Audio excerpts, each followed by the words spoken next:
Je me tourne vers Joël que je vois. Voilà. Joël, bah, c'est à toi. Tu as 15 minutes. C'est c'est trop? C'est trop, mais c'est beaucoup trop.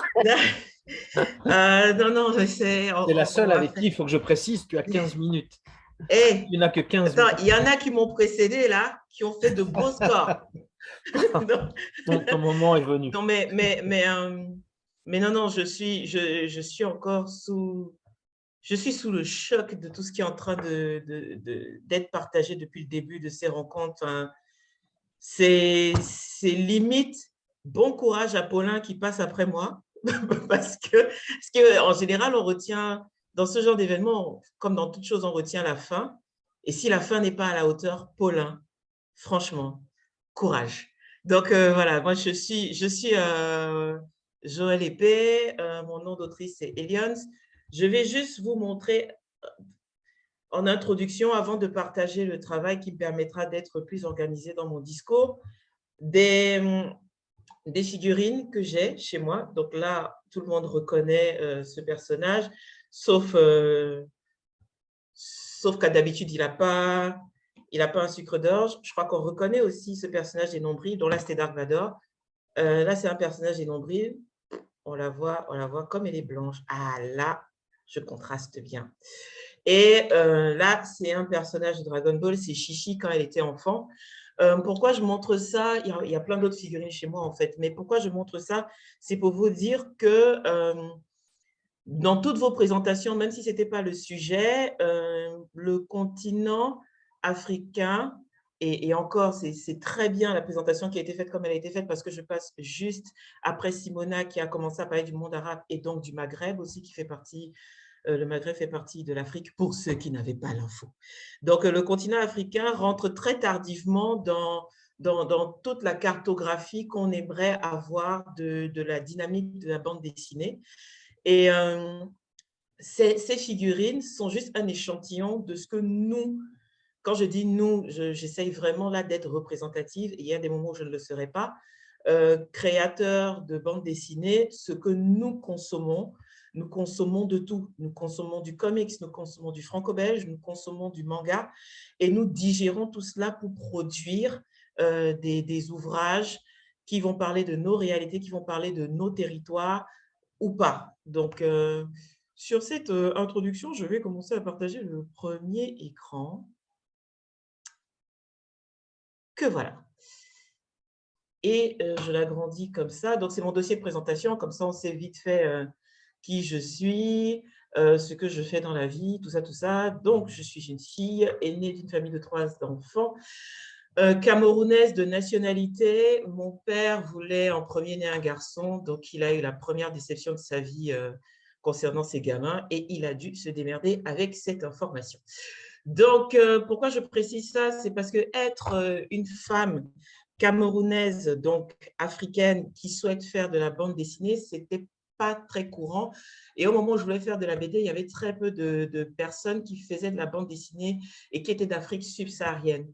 Donc là, vous voyez les influences que j'ai dû avoir, les influences avec lesquelles j'ai grandi, du Dragon Ball, qui apprenaient un peu, qui m'ont transmis un rapport très étrange à la loyauté et à l'amitié. Hein.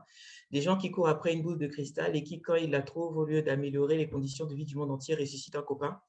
Donc, la petite sirène avec cette envie de l'ailleurs, parce que comme plusieurs créateurs sur le continent, ayant consommé de l'extérieur, je me suis longtemps dit que de toute façon, il fallait se barrer de mon pays pour exister.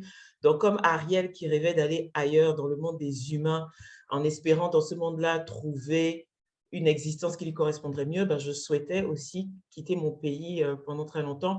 Comme Oscar François de Jarget de La Rose de Versailles, j'étais une fille dans un monde où je regrettais chaque jour d'être une fille parce qu'apparemment, c'était beaucoup plus intéressant d'être un garçon. On ne faisait pas la vaisselle, on ne rangeait pas sa chambre, on jouait au foot et on regardait la télé.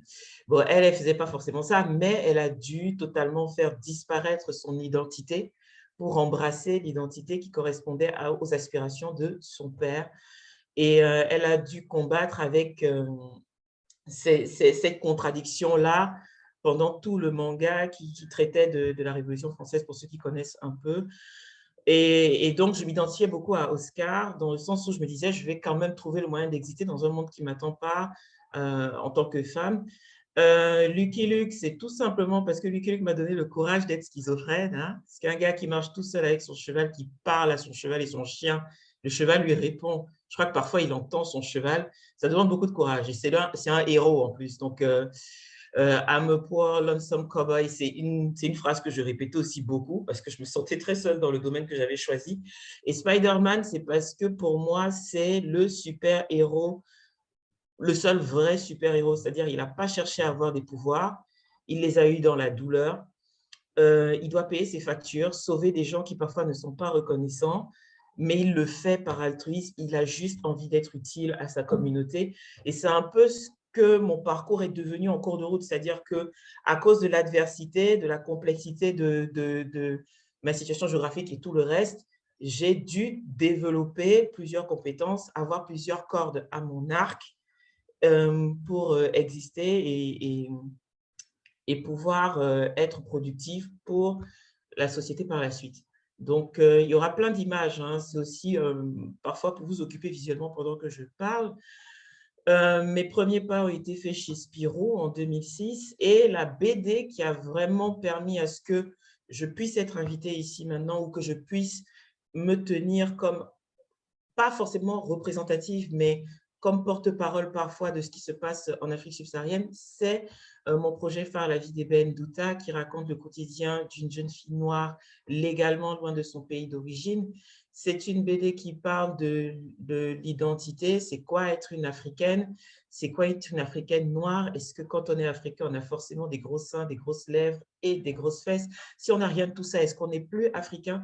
Est-ce que être Africain, c'est parler un français comme on dit, le parler nègre, qui malheureusement ne veut rien dire.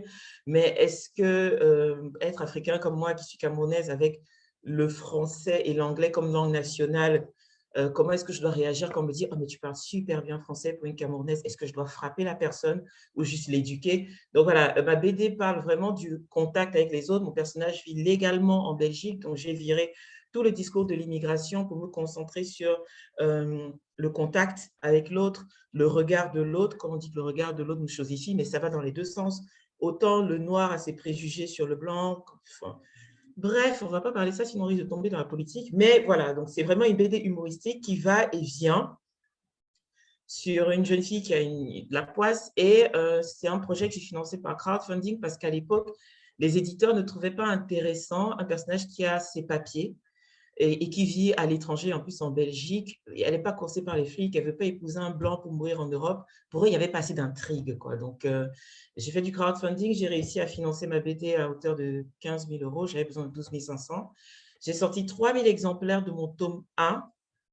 Et ensuite, ça m'a permis de sortir le tome 2, le tome 3, et de travailler sur… C'est une série en 6 tomes. Je parle de ça parce que cette BD m'a aussi, par la force des choses, forcée à ne pas être juste autrice de bande dessinée, mais à démarcher, à discuter avec les libraires, à discuter avec l'imprimeur, à parler de mon stockage, à réfléchir à ma communication, à réfléchir à la couverture de mon ouvrage, à réfléchir à toutes ces choses auxquelles un auteur de BD à la base ne réfléchit pas forcément parce qu'il a une maison d'édition qui fait ce travail pour lui, parce qu'il a un diffuseur qui fait ce travail pour lui, un distributeur et des libraires qui achètent ses ouvrages. Donc, moi, j'ai dû réfléchir à toutes ces stratégies-là. Ça, ce sont des illustrations que les fans de la BD un peu dans le monde entier, je recevais des fan art de personnes qui lisaient ma BD en Allemagne, dans les Caraïbes ou au Brésil, sachant qu'elle n'était pas traduite au début, mais ils aimaient bien les couleurs, ils aimaient bien le côté mignon. Cette BD m'a permis de voyager aussi sur, pour l'instant, 3 continents. Je n'ai pas encore débloqué l'Asie. Hein. Au moment où je devais débloquer l'Asie, le Covid a tout fermé, mais j'ai au moins été sur les autres continents. Et il y a des personnes, comme la dernière personne à droite, qui sont venues au Cameroun en profitant du fait qu'il y avait un festival de bande dessinée au Cameroun pour être dans le pays d'origine de mon personnage de BD. Donc, il y a vraiment eu des mouvements, des mouvements humains, en fait. Cette BD a vraiment… Mais la BD n'est pas le sujet de ma présentation uniquement. Je parle aussi de mon festival de bande dessinée que j'ai créé au Congo-Brazzaville. Vraiment, je vous prie, c'est vrai que je vais essayer de faire court. Soyez concentrés. Je fais le maximum pour condenser tout ça, pour ne pas m'éparpiller. Donc, il y a eu autrice de BD, Elias David Ebendouta, tout ça. À un moment donné, je me suis dit, bon, est-ce que ce ne serait pas intéressant de créer un festival de BD qui se concentrerait exclusivement sur le réseautage, parce que tous les auteurs de BD n'auront pas la capacité, et ce n'est pas leur travail d'avoir la capacité d'avoir plusieurs casquettes comme moi. Est-ce que ce ne serait pas intéressant de leur faciliter la vie en créant un festival où je mets tous mes acquis au service d'un réseau?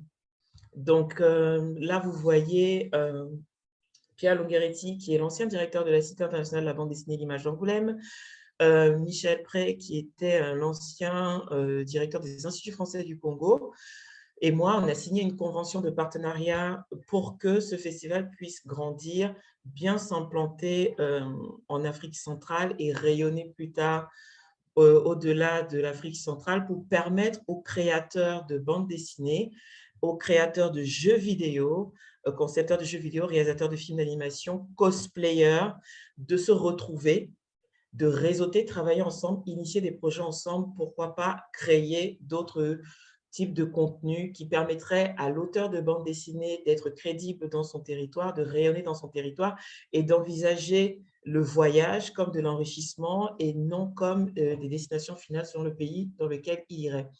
Donc, le festival Bilili BD va à sa 7e édition, il va sur sa 7e édition cette année. Il se tient toujours très souvent les premières semaines du mois de décembre. Donc là, vous avez les affiches des éditions précédentes qui ont chaque fois été faites par un auteur d'une nationalité X ou Y. Donc, on a en violet une dessinatrice camerounaise, en rouge, avec le logo rouge, un dessinateur congolais de la RDC, en vert, un dessinateur du Sénégal, en jaune, la dernière, un dessinateur de la Côte d'Ivoire. Vous pouvez même déjà voir par les styles graphiques les influences et les différences. Là, vous avez un échantillon du type d'invité qui est à mon festival. Je prends des profils pas connus. Quand j'en ai l'occasion, je prends des profils très connus pour qu'il y ait justement cet équilibre-là et des profils aussi curieux. J'invite tout type de représentants de la chaîne du livre. Je sais que voilà, parmi vous, il y a Jean-Philippe qui a déjà été à mon festival, Jean-Philippe Martin, il y a Maoto qui a déjà été, Assem Paulin qui a été à mon festival. Et enfin, je suis, depuis peu, j'explore le merveilleux monde des expositions de bande dessinée. J'ai eu l'opportunité d'être formée à la mise sur pied d'expositions temporaires au Louvre, au musée du Louvre. Et un an plus tard, la Cité de la BD m'a donné 2 défis à la chaîne, avec à mes côtés Jean-Philippe, pour que je ne pleure pas sous la douche de stress. Donc, on a travaillé sur Afropolitan Comics, qui était une exposition temporaire exclusivement en ligne, un regard croisé entre les créations sud-africaines, donc au-delà de Bitter Comics, mais de voir les créations. Est-ce qu'il y a eu de la création après? Comment est-ce qu'elle se développe? Est-ce qu'elle est, voilà. Et donc, un effet miroir entre ce qui se passait en Afrique du Sud et ce qui se passe sur le reste de l'Afrique subsaharienne. Et ça a fait une conversation assez intéressante. Et Kobuni, les bandes dessinées d'Afrique, qui est vraiment l'une des raisons pour lesquelles je discute avec vous, que je me présente ici aujourd'hui, c'est qu'en dehors de mon travail et de mon parcours, je suis très curieuse du travail des autres. Donc, pendant des années, j'ai passé mon temps à entrer en contact avec des gens qui me connaissaient ou pas, de dire « Ah, j'aime ton travail, j'aimerais savoir comment tu existes, est-ce qu'on te connaît dans ton pays, est-ce qu'on ne te connaît pas ?» Là, par exemple, je crois qu'on voit plus ou moins le curseur de mon ordi. Là, vous avez un dessinateur, une maison d'édition camerounaise anglophone qui fait différents types de bandes dessinées. Donc là, elle touche à l'afrofuturisme. Camerounais francophone, ivoirien, centrafricain, de la République centrafricaine, donc équato-guinéen, sénégalais, camerounais qui ne vit plus dans le pays, qui vit entre l'Italie et la France, congolais de Brazzaville. Et là, elle est camerounaise basée en France. Et là, vous avez le Congo-Brazzaville. Donc, cette page a été entièrement dédiée aux femmes, ces 3 femmes, camerounaises basées en France, camerounaises basées au Bénin et congolaises basées à Pointe-Noire. Donc là, c'est pour ma présentation rapide. Et enfin, et c'est là où je vais clôturer mon discours, moi, j'ai lancé un chrono. Donc, si on enlève le discours de Jean-Philippe, il me reste environ 1 minute et demie. Parce que Jean-Philippe, il a bavardé, là, il m'a bouffé quelques secondes au départ. Hein. Donc, j'avais lancé un chrono. Donc, je vais clôturer avec si je peux mettre en avant quelques coups de cœur, puisqu'on est quand même dans une rencontre des libraires. Et donc, à la fin de toute chose, c'est peut-être stimuler ou encourager l'achat. Je vais partager cet écran. Oui, donc là, vous avez une visibilité sur des photos de Koubouni, l'exposition qu'on a faite avec Jean-Philippe et la Cité de la bande dessinée d'Angoulême. Ça, c'était au musée de la BD parce que notre souhait en signant cette convention de partenariat, c'était vraiment de donner de l'espace à la bande dessinée d'Afrique subsaharienne. Et pourquoi Afrique subsaharienne et pas juste le continent africain? Comme l'a présenté Simona au début, il y avait déjà eu une exposition sur le monde arabe. Donc, on a dit, voilà, comme il y a déjà une exposition sur le monde arabe qui a pris le Maghreb, qui a englobé le Maghreb aussi, on va se concentrer sur ce qui se passe en Afrique subsaharienne. C'est pour ça que Koubouni, qui veut dire création imaginaire en swahili, se focus sur le Sud. Et c'était important que ça se fasse au musée de la bande dessinée Angoulême, qui est quand même le 2e plus grand musée dédié à la BD au monde, après celui d'Ohio, il me semble. Et que pour nous, Africains, francophones ou anglophones, lusophones, arabophones, savoir qu'on est exposé au musée de la bande dessinée Angoulême, qui est la capitale mondiale de la bande dessinée, ça a du poids, ça a du sens pour après gagner en crédibilité dans nos territoires. Donc, et voir comment la Cité nous a fait cette… on a vraiment travaillé ensemble, on a travaillé avec l'agence Lucidum pour la scénographie. La mise en avant devait pousser les gens à des larmes de joie, d'émotion, à une envie compulsive de sortir de l'expo, d'acheter des ouvrages. Et c'était intéressant de voir qu'à la sortie des expos, les gens étaient curieux et n'entraient plus en se disant bande dessinée africaine, mais disaient « Ah, la bande dessinée du Niger, ah, la bande dessinée du Cameroun, ah, mais il y a une bande dessinée au Sénégal ». Ça, c'était intéressant, c'était l'objectif et il a été atteint. Ça, c'est des photos de mon festival, mais c'était juste pour montrer la tête de Paulin ici, en fait. Ensuite, on a parlé de Webtoon parce que ça aussi, c'est une grosse force avec Koubouni et Bilili.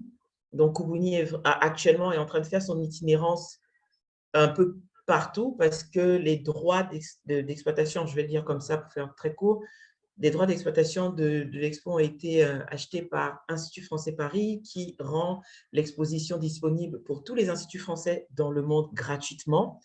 Et de ce que Jean-Philippe m'a dit il y a 1 semaine, c'est le meilleur lancement en termes de demande de postes locaux depuis qu'ils ont créé ce système d'acquisition d'exposition. Donc, Koubouni a déjà fait presque 11 pays, dont quelques pays du Moyen-Orient aussi, et 4 à 5 pays d'Afrique subsaharienne. Et dans le cadre de mon festival, il y a donc Dupuis, qui depuis 2019 vient en éclaireur pour voir s'il y a des choses qu'on peut développer ensemble.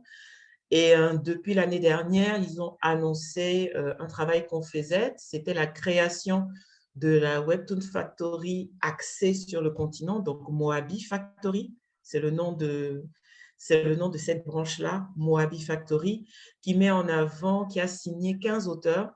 Et là, c'est tout le continent. Il y a eu des auteurs de l'Algérie, il me semble qu'il y a des auteurs de Tunisie, des auteurs de côte ouest, côte est, et peu importe la langue, qui ont signé avec Dupuis et qui produisent des bandes dessinées pour l'instant gratuites.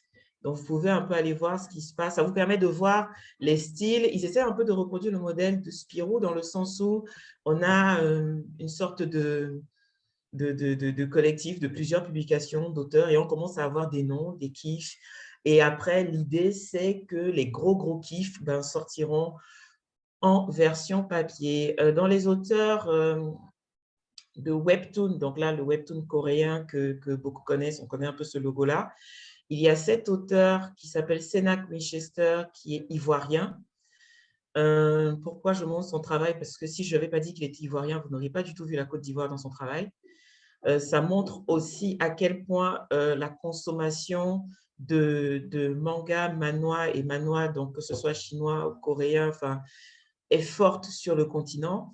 Et des créateurs locaux, quand je dis locaux, vous comprenez non à ce moment-là que je parle des créateurs sur le continent, absorbent et restituent quasi à l'identique ce qu'ils absorbent. Ils analysent, ils étudient. Tous les pays n'ont pas forcément des écoles d'art, un peu comme j'ai appris pour le Liban, qui a des branches spécialisées en bande dessinée. Mais il y a maintenant les tutos sur Internet, les auteurs partagent leur façon de travailler. Et Senak est le parfait exemple de l'éponge. Ensuite, je vais montrer Isaka. Pardon? Non, je suis une très mauvaise gardienne du temps, donc je te laisse terminer. Ah non, non, mais j'ai échoué dans ma mission, donc je te laisse non, continuer. je suis à plus 6 minutes. Moi, j'ai C'est mon ta réseau qui dernière, est là, toujours… C'est ta dernière J'ai mon chrono qui est toujours en train de je tourner, sais donc bien. je le regarde. Je le regarde. Donc là, c'est juste pour montrer un peu ce qu'il y a d'autre. Donc là, il y a Isaka du Niger. Et pareil, vous voyez la restitution. Donc, Senak a été meilleure découverte Webtoon, c'est Webtoon France de 2021. Il a gagné le premier prix du meilleur comics avec le plus de lecteurs en 2021, sachant qu'il vit en Côte d'Ivoire. Hein. Donc, Isaka, lui, il est monté, s'installer en France et son travail est publié actuellement aux États-Unis. Reine Diboussi, qui est basée en France, qui fait de la bande dessinée. Vous voyez un peu les styles changent entre la BD, le portrait, elle fait de l'animation. Elle touche un peu à tout. Alors, je vais passer à la slide suivante. Voilà. Pareil pour Pam Chan, qui est une Camerounaise basée en France aussi, qui est actuellement basée en France. Et vous voyez comment du portrait quasi photographique, elle peut évoluer vers un style totalement manga sans qu'on puisse imaginer une seconde que meuf, elle n'a même pas été au Japon, il me semble. Hein. Et donc, enfin, là, on a Juniba, qui est un des auteurs qui a réalisé une des affiches de mon festival et qui est publié aux États-Unis actuellement, qui est basé à Montpellier et qui est du Sénégal, qui a fait une BD qui s'appelle Dilia. Et vous voyez dans le style que c'est l'influence très, je dirais même pas américaine, mainstream, on va dire underground. C'est un style totalement différent. Donc, c'est pour ça que je ne dis pas bande dessinée africaine, parce qu'il peut y avoir le cliché d'une uniformité du trait, alors que ce n'est pas du tout le cas. Et enfin, ce n'est pas francophone. Tout le reste, on pouvait le trouver en français ou en anglais. Ça, ce n'est pas francophone, c'est anglophone. C'est Comic République. Vous n'avez pas le son et ce n'est pas grave. Mais c'est pour vous montrer comment les créateurs, parce que ce que Comic République fait, plusieurs autres auteurs le font, c'est-à-dire qu'ils essayent d'avoir des trailers dynamiques. Et ça, c'est clairement l'influence manga, hein, avant que le comics américain commence à nous proposer ce type de trailer-là. Voilà, je suis à plus 8 minutes et je vais m'arrêter là.